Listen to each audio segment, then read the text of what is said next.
This is the Khmer Times News.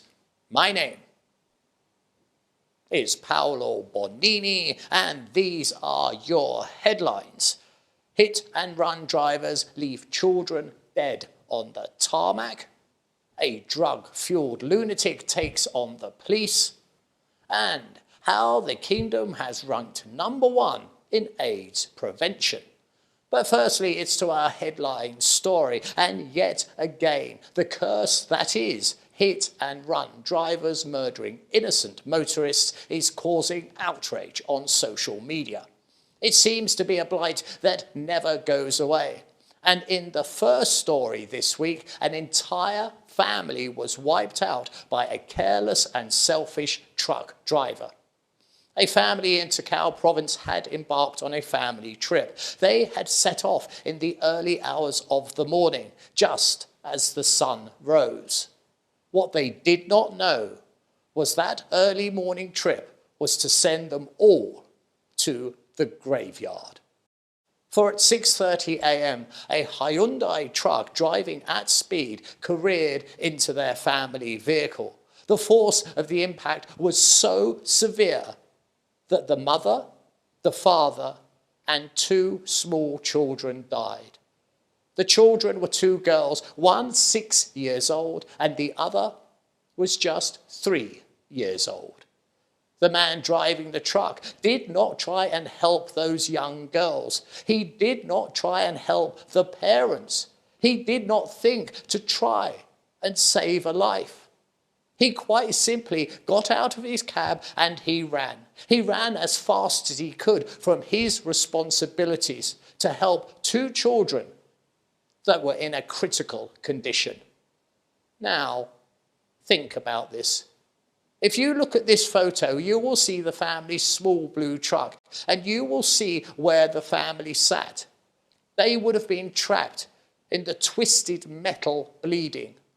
And if the driver rendered aid, he may well have been able to roughly bandage wounds, and he may well have been able to stop a child from dying.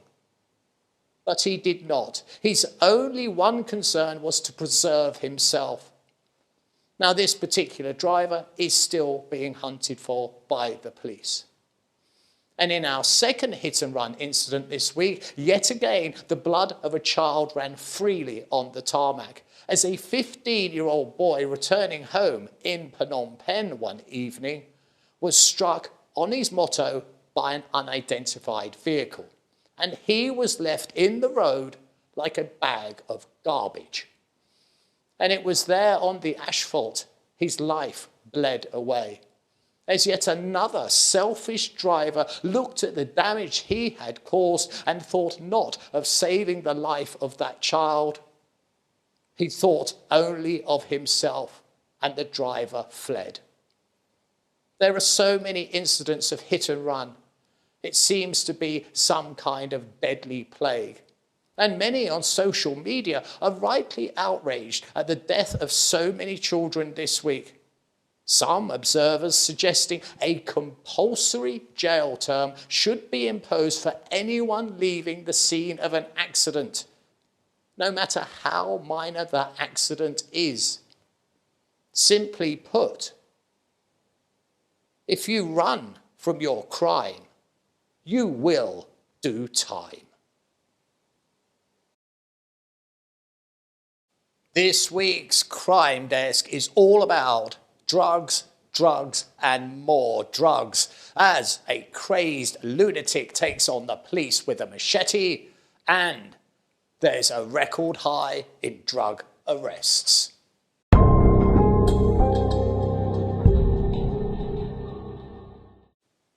A few weeks ago, I ran some footage in a report I made expressing how very dangerous methamphetamine is. To amplify my point, I showed film of how erratically addicts can behave and explained how extremely dangerous this behaviour can become. Addicts can burst into pure violent rages, looking to assault anyone that they encounter.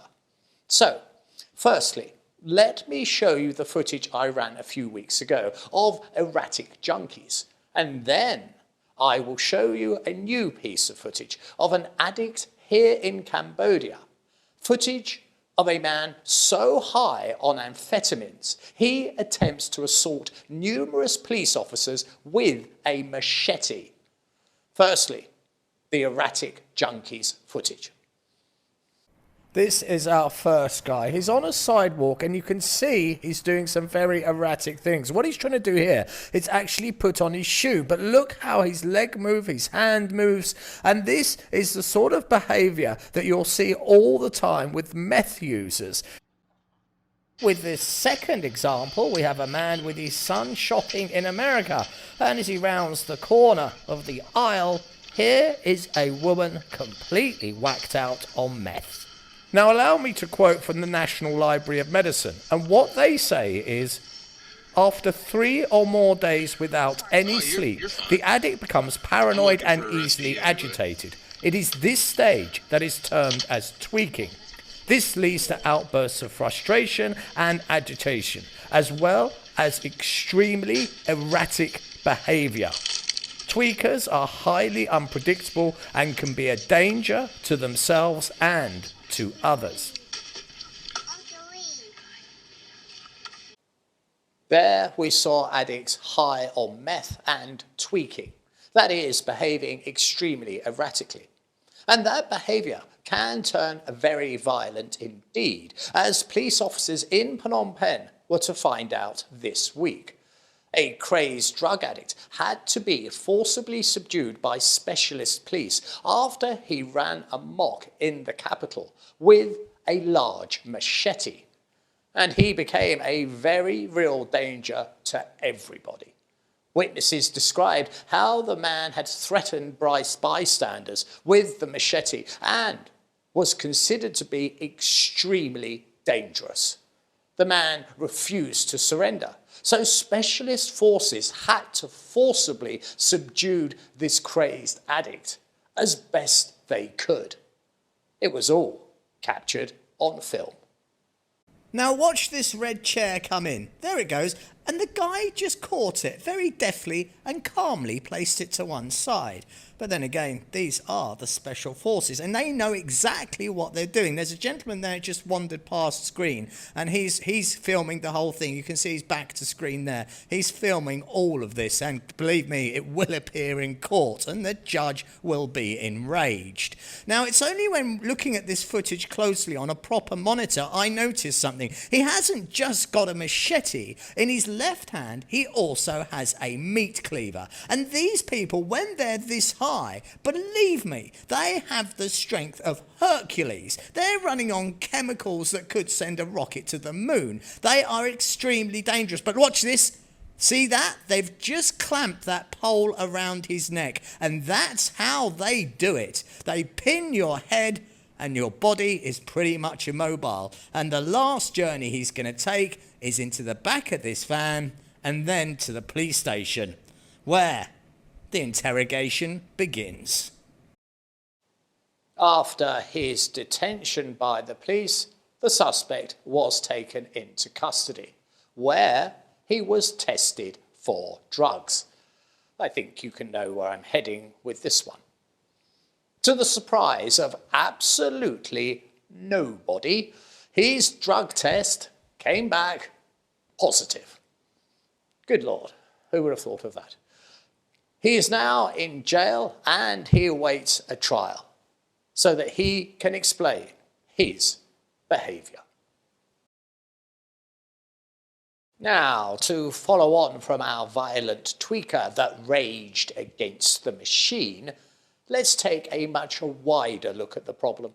And what we see is very discouraging indeed, especially when you see headlines like this that also appeared this very week. It reads, Cambodia arrests 14,570 suspects over drugs from January through July. And just to endorse how very problematic a prevalent drugs are, here is another headline from the previous week. Foreigners busted with massive 200-kilo drugs haul. Now, what makes that last headline so remarkable is it's not remarkable. I see busts of 100, 200, 400 kilos on a very regular basis. And of course, somebody must be consuming all these drugs. But there are literally tons of drugs that are not being captured.